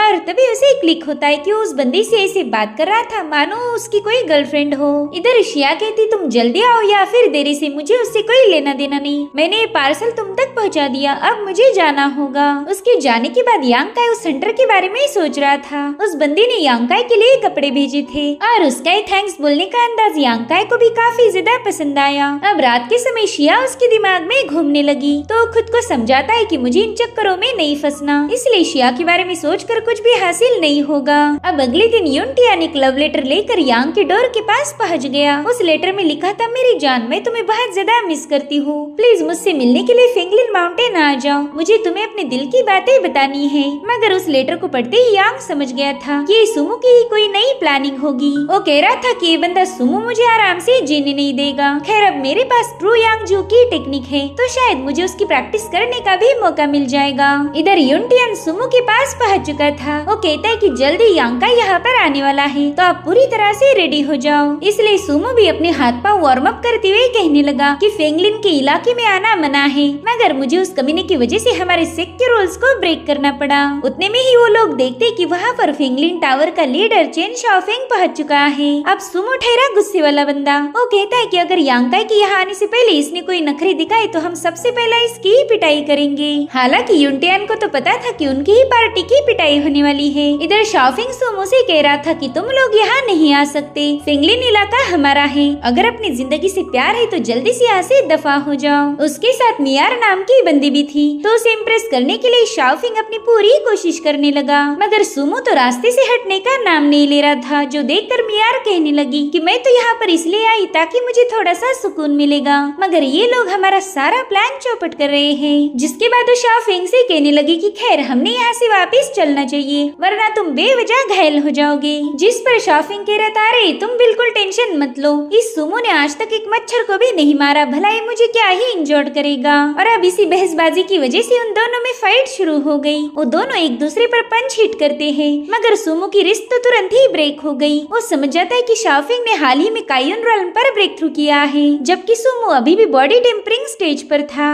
जिसके बाद वो सुमो पर एक और पंच हिट कर देता है। इस तरह से उन दोनों टीम्स में झगड़े होना शुरू हो गए। तब तक यांकाई भी वहाँ पर आ चुका था। वो देखता है कि फेंगयुन टावर के डिसाइपल उन्हें बुरी तरह से कूट रहे हैं। सुमो की हालत तो काफी ज्यादा खराब थी, मगर फिर भी वो शाओफेंग के सामने हार नहीं मानता, और उसकी यही बात यांकाई को काफी ज्यादा पसंद आई, इसलिए वो भी उस फाइट में इन्वॉल्व हो गया। उसने आते ही शाओफेंग पर अटैक करना शुरू कर दिए थे। इधर मियार अपने साथियों को बता रही थी कि ये बंदा भी सुमो की टीम से ही बिलोंग करता है, तो मेरे ख्याल से इसे भी 2-4 पंचेस मिलने ही चाहिए। मगर यांकाई ने अपनी ट्रू यांग जू टेक्निक का यूज करते हुए उनकी धुलाई करना शुरू कर दी थी। इसलिए शाओफेंग अपने साथियों से कहने लगा कि सब लोग मिलकर एक साथ ही इस पर हमला कर दो। तो सभी डिसाइपल एक साथ ही उसे पीटना शुरू कर कर देते हैं, जो देखकर सुमो भी काफी ज्यादा डर गया था। और उसी वक्त यांकाई अपनी वाइटलिटी का यूज करते हुए उन सभी को नीचे पटक देता है। इधर शाओफिंग भी यांकाई की एबिलिटीज देखकर इम्प्रेस हो गया। इधर सुमो यांकाई से कह रहा था कि मुझे तुम्हारी कोई मदद नहीं चाहिए, जिस पर यांकाई कहता है कि हाँ यार, अगर मैंने तुम्हारी जान बचाई तो तुम्हारी काफी ज्यादा बदनामी होगी।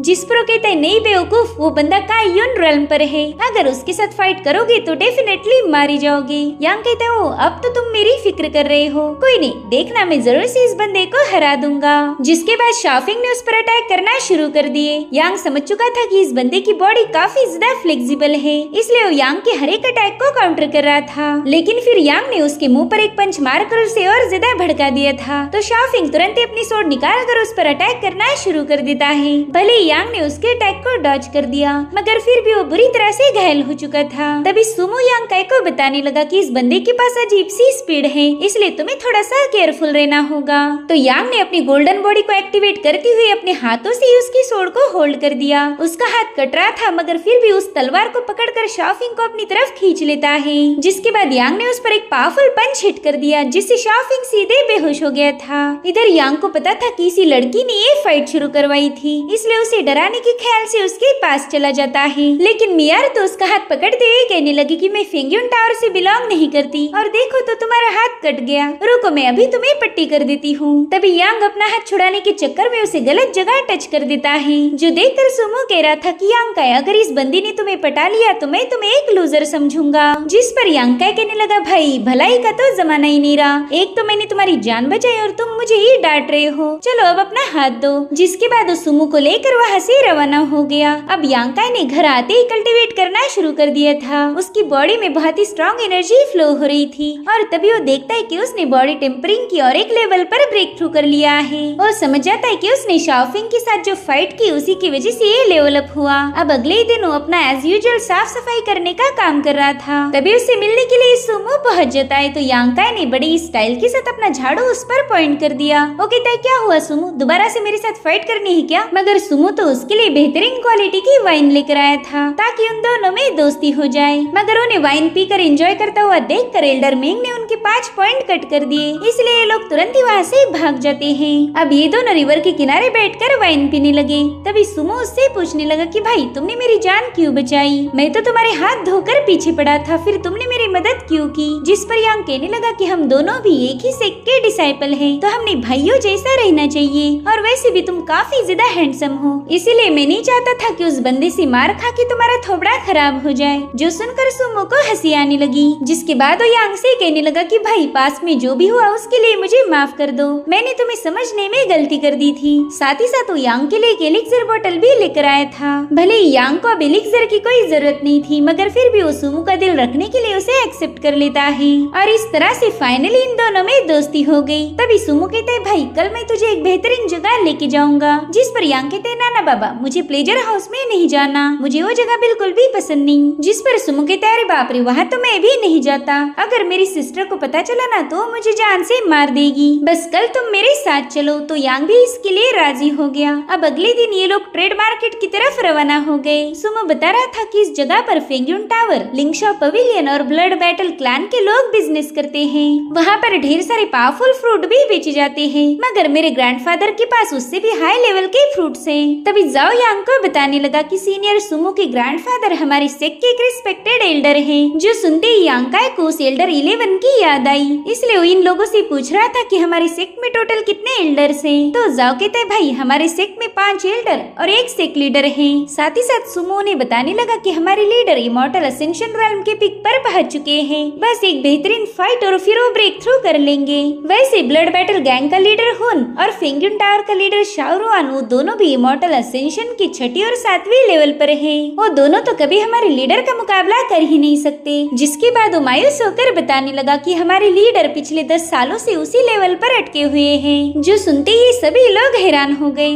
जाओ पूछ रहा था भाई आखिर उन्हें ब्रेक थ्रू करने में इतना वक्त क्यों लग रहा है? जिस पर सुमो कहने लगा कि उसके पीछे एक सॉलिड रीजन है, मगर वो मैं तुम लोगों को शेयर नहीं कर सकता। तो ये सभी लोग उससे रिक्वेस्ट करने लगे। तो फाइनली सुमो भी उनकी बात मान गया। वो कह रहा था कि बस तुम्हें किसी के साथ शेयर मत करना। जिसके बाद उन लोगों को बताने लगा कि 10 सालों पहले हमारे सेक्ट में एक प्रॉब्लम हुई थी। ऐसा कहा जाता है कि हमारे सेक्ट लीडर ने बस 2 बंदों को उनका डायरेक्ट डिसाइपल चुन लिया था और उन दोनों के अलावा कोई और कभी उनका डिसाइपल बना ही नहीं। वो दोनों बंदे काफी ज्यादा टैलेंटेड थे, मगर उनके माइंड्स और सोच अलग थी, तो लीडर भी उनके लिए अलग अलग टीचिंग मेथड का यूज करने लगे। उन्होंने सीनियर डिसाइपल को कुछ ज्यादा ही प्रेज किया, वहीं पर जूनियर डिसाइपल के साथ वो थोड़ा सख्ती से पेश आते थे। भले ही सेक्ट लीडर ने उनकी कैपेसिटी को देखकर ही ये डिसीजन लिया था, मगर दूसरे डिसाइपल को मिसअंडरस्टैंडिंग हुई कि वो उसे पसंद नहीं करते। उसे अब अपने सीनियर सेक्ट लीडर से जलन होने लगी, तो उसने इवल आर्ट की प्रैक्टिस करना शुरू कर दी और कुछ ही दिनों में वो जूनियर डिसाइपल पूरी तरह से इवल स्पिरिट के ट्रैप में फंस गया। उस रात उसने लिंगशॉ पवेलियन के कई सारे डिसाइपल्स को खत्म कर दिया था, साथ ही साथ उसने अपने सीनियर ब्रदर को भी मार दिया। जैसे ही वहाँ पर एल्डर आए तो बंदा डर के मारे वहाँ से भाग गया। उस रात सेक्ट लीडर काफी ज्यादा हर्ट हुए थे, उन्होंने अपने काबिल डिसाइपल को खो दिया था और उसी पेन ने उनके बालों को सफेद कर दिया। कुछ ही टाइम बाद लीडर ने उस इवल डिसाइपल को कैप्चर करके उसे ट्रैप ड्रैगन स्ट्रीम में सील कर दिया था। ये कहानी सुनते ही यांग काई समझ जाता है कि उसकी जिस 11th एल्डर से मुलाकात हुई थी वो कोई और नहीं बल्कि खुद सेक्ट लीडर थे, और इसी इंसिडेंट के बाद एल्डर कभी ब्रेक थ्रू नहीं कर पाए। तभी इन लोगों को मार्केट ओपनिंग की अनाउंसमेंट सुनाई दी, तो ये लोग जल्दी से मार्केट में पहुंच जाते हैं। वो जगह तो यांग काई को काफी ज्यादा पसंद आई थी। तभी सुमो कहता है, देखो उस टावर में मेरी सिस्टर रहती है, मगर यांग काई उससे मिलने से पहले ही मैं तुम्हें बता देता हूँ कि तुम चाहकर भी मेरी सिस्टर को पटा नहीं सकते, वो बहुत ही ज्यादा खतरनाक है। जिस पर यांग कहता है, टेंशन मत लो दोस्त, मुझे तुम्हारी सिस्टर में नहीं बल्कि तुम में इंटरेस्ट है। जिस पर सुमो कहता है, अरे भाई मुझे पता है तुम मुझसे प्यार व्यार नहीं करते, मगर मेरी सिस्टर तुम्हें जरूर से पसंद आएगी। दरअसल वो ट्रू एलिमेंट की 3rd लेवल पर पहुंच चुकी है। जिस पर यांग कहने लगा कि भाई अगर तुम्हारी सिस्टर इतनी ज्यादा टैलेंटेड है फिर तुम बेवकूफ कैसे पैदा हो गए, तुम तो अभी भी बॉडी टेम्परिंग पर ही फंसे हुए हो। जिस पर वो कहते हैं, यार मैंने कभी कल्टीवेशन करने पर ध्यान ही नहीं दिया था, मगर अब मैं मन लगा के प्रैक्टिस करूंगा। चलो अब मैं तुम्हें मेरी सिस्टर से मिलवाता हूँ। इधर युनटियान यांग को बता रहा था कि सुमो की सिस्टर का नाम शुयान है और वो तुम्हें बहुत ज्यादा पसंद आएगी। तो अब ये लोग शुयान से मिलने के लिए उसके घर पहुँच गए, जहाँ पर सुमो ने डोर ओपन करते ही वो पूरी जगह बर्फ में बदल गई। साथ ही साथ शुयान ने सुमो पर अटैक कर दिया था। उस बंदी ने अपनी ग्यूकिन प्ले करते ही उस जगह पर आइस रिलीज कर दी थी, जो देखकर यांग समझ गया कि ये बंदी काफी ज्यादा टैलेंटेड है। और तभी उन्हें शुयान की आवाज आई। वो सुमो से पूछती कि बताओ मैंने तुम्हें घर में आने क्यों नहीं दिया। जिस पर सुमो कहता है, तुम मुझसे नाराज हो क्योंकि मैं शॉपिंग से मार खा के आया था। तो पूछती बताओ तुमने मार क्यों खाई। जिस पर सुमो कहता है, क्योंकि मैं ताकतवर नहीं हूँ, मैंने कभी प्रैक्टिस पर ध्यान ही नहीं दिया। सुमो के जवाब सुनकर उसके दोस्तों की हंसी छूट गई। शुयान कह रही थी कि अगर आइंदा से तुमने प्रैक्टिस नहीं की तो किसी और से नहीं बल्कि तुम मेरे हाथों से ही कूटे जाओगे। तो कहते, ना बहना ना, मैं अब मन लगा के प्रैक्टिस करूंगा। जिसके बाद शुयान यांग काई से बात करने लगी। वो कह रही थी कि तुमने मेरे भाई की जान बचाई है, इसलिए मैं तुम्हें एक सलाह देना चाहूंगी। तो यांग कहता है, हाँ सीनियर प्लीज मुझे एनलाइटन कीजिए। जिस पर शुयान कहने लगी कि सबसे पहला तो तुम मेरे भाई के साथ घूमना बंद करो, उससे दोस्ती बढ़ाओगे तो तुम भी उसके जैसे निकम्मे हो जाओगे।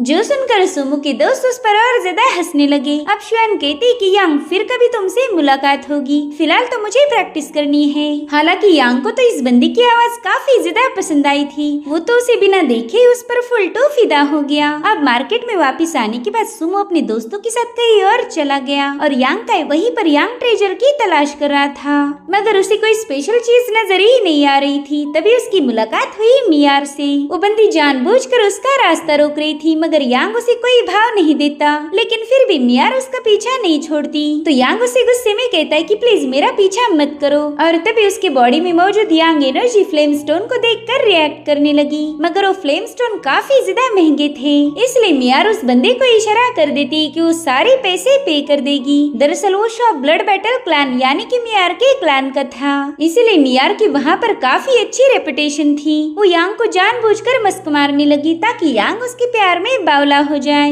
मियार का प्लान था कि एक बार यांग को मजनू बना दिया जाए और फिर मियार उसका दिल तोड़ने वाली थी, लेकिन यांग उसके दिल की बातें समझ गया। वो कहता है कि मैं कभी तुम्हारे जाल में नहीं फंसने वाला। जिसके बाद वो एक एलिक्सर बोतल एक्सचेंज करके यांग ट्रेजर को खरीद लेता है। मियार को तो यकीन ही नहीं हो रहा था कि वो इस बंदे को पटा नहीं पा रही, वरना तो क्लैन के सभी बंदे उसके पीछे दीवाने थे, मगर उसने अभी तक हार नहीं मानी। वो जानबूझकर यांग को फॉलो करते हुए फॉरेस्ट में पहुंच गई थी। उसे लगता है कि जंगल में तो यांग जरूर से उसके करीब आने की कोशिश करेगा, मगर यांग का यहाँ आने का प्लान तो कुछ और ही था। उसे पता था कि फेंग्यून टावर के लोग उन्हें फॉलो कर रहे हैं और तभी उन दोनों पर नाइफ से अटैक हो गया, मगर यांग मियार को अपनी बाहों में उठाकर एक कूल जंप लगा देता है। दरअसल शाओफिंग अपनी सीनियर टाओ को लेकर यांग से रिवेंज लेने आ चुका था। टाओ कहता है मियार तुम यहाँ से चली जाओ, हमें तो इस बंदे को सबक सिखाना है। अब मियार खुद ही उन पर हमला करने वाली थी, लेकिन यांग उससे कहता है कि तुम टेंशन मत लो, मैं इनसे निपट लूंगा।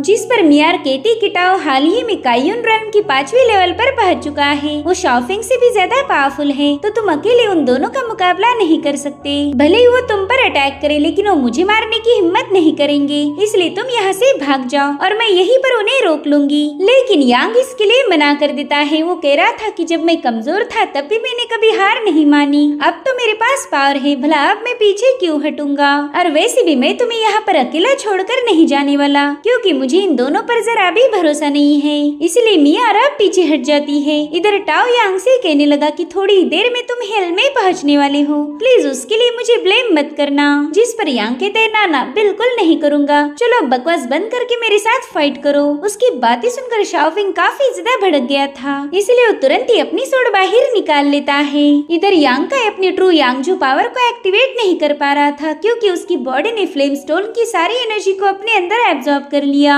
जो देख कर टाओ कहता है चलो जल्दी से इसे खत्म कर देते हैं, तो दोनों भी उस पर हमला करने चले गए। लेकिन यांग का टाओ को अपने एक ही पंच में काफी पीछे ढकेल देता है। उतने में ही शाओफिंग ने अपनी सोड लेकर उस पर हमला करने के लिए जंप लगा दी, मगर यांग उसकी सोड को एक बार फिर से पकड़ लेता है। जो देख शाओफिंग कहने लगा कि पिछली बार तेरी इसी हरकत की वजह से मैं हार गया था, मगर मैं दोबारा सेम गलती नहीं करता। उसने अपनी सोड के हैंडल में एक और सोड छुपा के रखी थी, तो उसी का यूज करते हुए वो यांग का पर अटैक कर देता है, जिसके चलते यांग का घायल तो हो गया, लेकिन तभी उसकी बॉडी से बहुत ही स्ट्रॉन्ग ऑरा रिलीज होने लगी। और देखते ही देखते वहाँ पर वो स्टोन पिलो वाला मॉन्स्टर आ जाता है। उसने यांग काय की बॉडी का कंट्रोल अपने हाथ में लिया था, जिसके बाद तुरंत ही यांग लिक्विड ड्रॉप का यूज करते हुए शाओफिंग को खत्म कर देता है। उसकी ये मूव देखकर तो टाओ के होश उड़ गए। वो कहता है कि तुमने मेरे भाई को खत्म कर दिया, अब तुम्हें भी मरना होगा, मगर यांग उसके अटैक को डॉज करते हुए उसे काफी पीछे ढकेल देता है। अब यांग अपने माइंड स्पेस में चला जाता है, तो मियार ही उसे प्रोटेक्ट करने लगी। टाओ कह रहा था कि जल्दी से साइड में हट जाओ, वरना मुझे तुम्हें भी मारना होगा।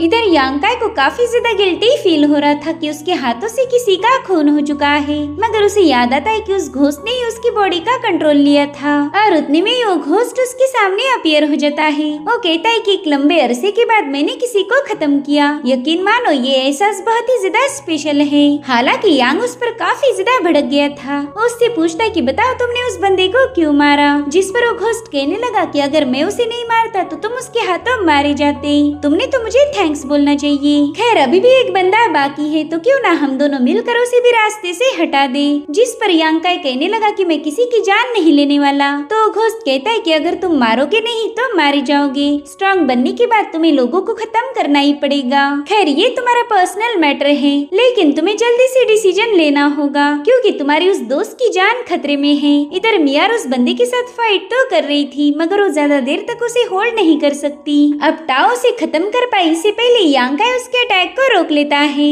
जिसके बाद यांग काय ने अपनी घोस्ट पावर का यूज करते हुए 2 ही अटैक में उस बंदे को बुरी तरह से घायल कर दिया। टाओ तो उस घोस्ट को देखकर काफी ज्यादा डर जाता है, इसलिए वो उसके सामने रहम की भीख मांगने लगा। तो यांग काय भी उसकी बातों में आकर उसे माफ कर देता है, मगर ये तो बस टाओ की एक चाल थी। उसने तुरंत ही यांग काय पर एक स्नीक अटैक करते हुए उसमें अपनी सोड घुसा दी, जिसके चलते वो घोस्ट दोबारा से बाहर आ गया। उसने अब अपनी पावरफुल एनर्जी का यूज करते हुए टाओ के साथ साथ मियार को भी उस माउंटेन से नीचे फेंक दिया था, लेकिन समय रहते यांग काय मियार को पकड़ लेता है। भले ही उसने मियार की जान बचा ली हो, मगर वो खुद भी बेहोश हो गया। थोड़ी देर बाद जब यांग को होश आया तब वो देखता है कि मियार ने उसके घाव को क्लीन किया है। वो कहते हैं कि यहाँ जो कुछ भी हुआ उसे हमें राज रखना पड़ेगा, वरना हमारी दोनों सेक में बैटल शुरू हो जाएगी। साथ ही साथ उसने शाओफिंग की बॉडी को भी माउंटेन से नीचे फेंक दिया था। आगे चलकर अगर लोगों को उनकी बॉडी मिल भी गई तो उन्हें लगेगा कि इन दोनों ने आपस में फाइट करके एक दूसरे को खत्म किया है। अब मियार यांग काय को बता रही थी कि मैं ब्लड बैटल सेक के लीडर की बेटी हूँ। हमारे लोगों ने मेरी खूबसूरती का यूज करके कई सारे डिसाइपल्स को हमारे सेक में ज्वाइन करवाया था, जिसके चलते मेरी रेपुटेशन खराब हो गई, मगर मैं वैसी फालतू लड़की बिल्कुल नहीं हूँ। जिस पर यांग कहने लगा कि मुझे तुम्हारे पर्सनल मैटर में कोई इंटरेस्ट नहीं, तुम अच्छी हो या बुरी मुझे इससे कोई फर्क नहीं पड़ता। यांग की बातें सुनकर मियार को काफी ज्यादा हर्ट हुआ था। वो कहती ठीक है, फिर आज के बाद मैं कभी तुम्हारा रास्ता नहीं रोकूंगी। अब उसके वहाँ से जाने के बाद यांकाई को भी काफी ज्यादा बुरा लग रहा था, इसलिए वो मायूस होकर अपने घर वापस आ गया। उतने में ही वहाँ पर उसके दोस्त पहुँच गए। वो कह रही थी कि हमने सेक्ट में साफ सफाई कर दी है, आज के बाद हम सभी लोग मिलकर तुम्हारी मदद करेंगे। लेकिन यांग को ये बिल्कुल ठीक नहीं लग रहा था। वो कहता है प्लीज तुम ये सब काम मत करो, ये तो मेरा टास्क है। लेकिन युनटियान कहता है कि भाई तुमने हमारी जान बचाई थी और उसी की वजह से हम दोस्त बन चुके हैं। अगर तुम हमें दिल से दोस्त मानते हो तो प्लीज हमें भी तुम्हारे साथ काम करने दो। इसलिए यांग को भी उनकी बात माननी पड़ गई, जिसके बाद यांग ट्रैप ड्रैगन स्ट्रीम में आकर कल्टीवेट करना शुरू कर देता है। यहाँ पर यांकाई नोटिस करता है कि उसकी बॉडी में पिछली बार से काफी तेजी से यांग एनर्जी फ्लो हो रही है। साथ ही साथ उसकी बॉडी ने 2 यांग ड्रॉप क्रिएट कर लिए थे, जिसमें से एक ड्रॉप तो उस फ्लेम स्टोन ने कंज्यूम कर लिया, जिसके चलते वो फ्लेम स्टोन अब एक सीड में बदल गया। तो यांग ने उस सीड को स्ट्रीम के पास ही बो दिया। अब समय के साथ साथ यांग भी काफी ज्यादा पावरफुल बन गया था और वो फ्लेम स्टोन भी ग्रो होकर एक वाइन में बदल गया, जिस पर बस 10 ही दिनों में फ्रूट भी लग चुके थे।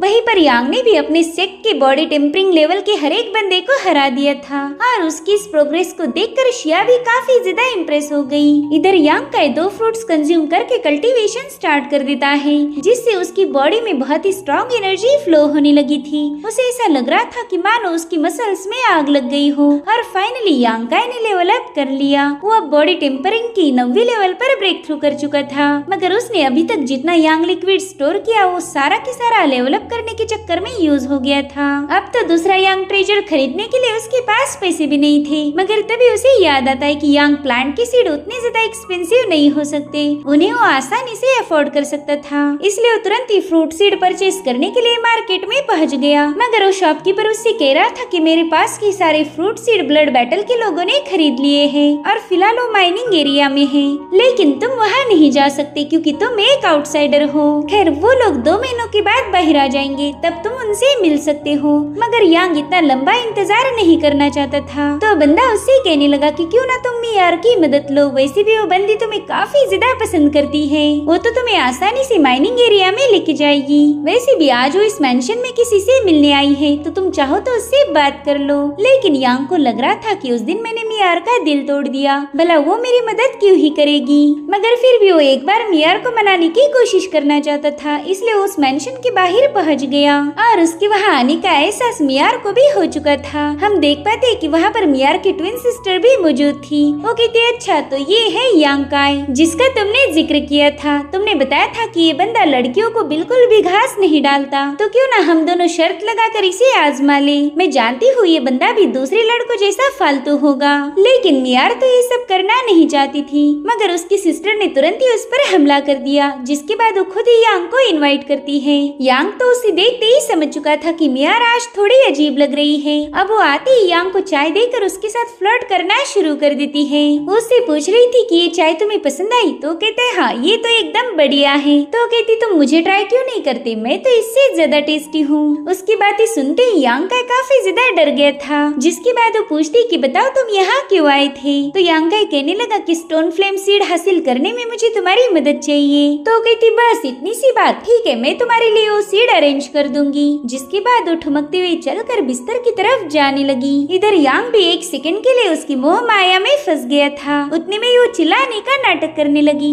अब जैसे यांग उसे चेक करने जाता है, उस बंदी ने तुरंत ही यांग को बिस्तर पर पटक दिया। यांग देखता है कि वो बंदी तो एक छोटी सी स्पाइडर से डर गई थी, इसलिए यांग उस स्पाइडर को खत्म करके तुरंत ही साइड में हट जाता है। वो बंदी सोच रही थी कि यांग तो मौका होकर भी चौका नहीं मार रहा, जरूर से ये कोई अच्छा बंदा होगा, लेकिन अभी भी उसे यांग पर पूरा यकीन नहीं था, इसलिए वो तुरंत ही गिरने का नाटक करते हुए कहने लगी कि देखो ना मेरे पाँव में मोच आ गई, अगर तुम उसे मसाज करोगे तो शायद मुझे राहत मिलेगी। तो यांग जल्दी से उसके पाँव पर एक मेडिसिन अप्लाई करके उसे मसाज देने लगा। वो बंदी देखती है कि यांकाई के दिल में उसके लिए जरा भी वैसे वाले ख्याल नहीं थे, लेकिन वो अपनी सिस्टर के साथ लगाई हुई बेट हारना भी नहीं चाहती थी, इसलिए वो यांकाई पर और ज्यादा लाइन मारने लगी। इधर मियार को भी होश आ चुका था, लेकिन रेस्ट्रिक्शन स्पेल की वजह से वो अपनी जगह से हिल भी नहीं सकती थी, इसलिए वो चुपचाप से उन दोनों की बातें सुनने लगी। यांकाई कह रहा था मिस मैं मियार को अच्छे से जानता हूँ, वो कभी ऐसी हरकतें नहीं करेगी, इसलिए मैं ये दावे से कह सकता हूँ कि तुम मियार नहीं हो। जिस पर वो बंदी कहती है कि ठीक है अगर तुम्हें ऐसा लगता है तो अपनी बात को साबित करो। तो यांकाई तुरंत ही उसे चाय का कप दिखाने लगा। वो वो कह रहा था कि इस पर मियार की खुशबू लगी हुई है, साथ ही उसके लिपस्टिक के निशान भी। तो बंदी कहती बस इतनी सी बात, जिस पर यांकाई उसने और नोटिस की हुई बातें बताने लगा। वो कहता है कि मियार की हरकतें बच्चों जैसी है, मगर आप नेचुरली बहुत ही ज्यादा चार्मिंग हो। अपनी तारीफें सुनकर तो बंदी काफी ज्यादा खुश हो गई। अब उसे अपनी और तारीफें सुननी थी। तो यांकाई उसे बताने लगा कि आपके बॉडी की खुशबू और मियार की खुशबू थोड़ी बहुत सिमिलर है, मगर मियार का सेंट स्वीट और आपका एलिगेंट है। साथ ही मियार एक बॉडी टेम्परिंग की बंदी है, तो उसके पाँव में इतने आसानी से चोट नहीं लग सकती, और आपकी ये चोट भी काफी ज्यादा पुरानी है। मेरे ख्याल से आप किसी और रैल्म की कल्टीवेटर हो। और हाँ, एक और चीज मैंने नोटिस की थी, लेकिन वो मैं आपको बता नहीं सकता। मगर वो बंदी जिद करते हुए कहने लगी कि प्लीज मुझे बताओ तुमने और क्या नोटिस किया था। इसलिए यांकाई उसके करीब चला जाता है। इधर मियार उस आखिरी पॉइंट को सुनने के लिए क्यूरियस हो गई। इधर यांग उसकी सिस्टर से कह रहा था कि देखो इसमें बुरा मानने वाली कोई बात नहीं, मगर आपका एक बट बड़ा और एक छोटा है, वो बिल्कुल भी वेल प्रोपोर्शन नहीं है, और मियार के एकदम परफेक्ट है। अब ये सारी बातें सुनकर वो बंदी उस पर काफी ज्यादा भड़क गई थी। तो यांग कहते देखो जो सच था मैंने वही बताया, इसमें इतना गुस्सा करने वाली क्या बात है। और वैसे भी केयरफुली ऑब्जर्व करने के बाद ही वो चीज पता चलती है। जिस पर वो बंदी कहने लगी अच्छा तो तुमने मुझे काफी केयरफुली ताड़ा है। खैर अब मैं तुम्हें दो ऑप्शन देती हूँ, एक तो तुम्हें अपना हाथ काटना होगा या फिर अपनी आँख फोड़नी होगी। तो यांकाई कहते हैं प्लीज कोई और ऑप्शन बताओ ना। जिस पर वो कहने लगी कि ठीक है फिर तुम्हें हमारी ब्लड बैटल क्लैन को ज्वाइन करना होगा। लेकिन यांकाई ने इसके लिए मना कर दिया। वो कह रहा था कि वैसे भी तुम मुझे खत्म नहीं करना चाहती, अगर मारना ही होता तो अभी तक मार देती। तो उस बंदी ने तुरंत ही अपना खंजर उसके गले पर लगा लिया, मगर वो देखती कि यांग उस पर कोई अटैक नहीं कर रहा, इसलिए वो तुरंत ही शांत हो गई। साथ ही साथ उसने मियार को भी अपने रेस्ट्रिक्शन स्पेल से आजाद कर दिया था। तो मियार तुरंत ही अपनी सिस्टर से कहने लगी कि मैंने कहा था ना ये बंदा फालतू बिल्कुल नहीं है, इसलिए तुम इसका टेंशन मत लेना। जिसके बाद वो यांग को लेकर सीधा माइनिंग एरिया की तरफ रवाना हो गई। उनके जाने के बाद मियार की सिस्टर अपने बट को चेक करते हुए कहने लगी कि ये दोनों तो बिल्कुल सेम साइज के हैं। पता नहीं वो बंदा इन्हें छोटा मोटा क्यों बोल रहा था। नेक्स्ट टाइम तो मैं जरूर से उसका मुंह तोड़ दूंगी। और इसी के साथ ये एपिसोड यहीं पर एंड हो जाता है। Thank you so much for watching. Bye bye, take care.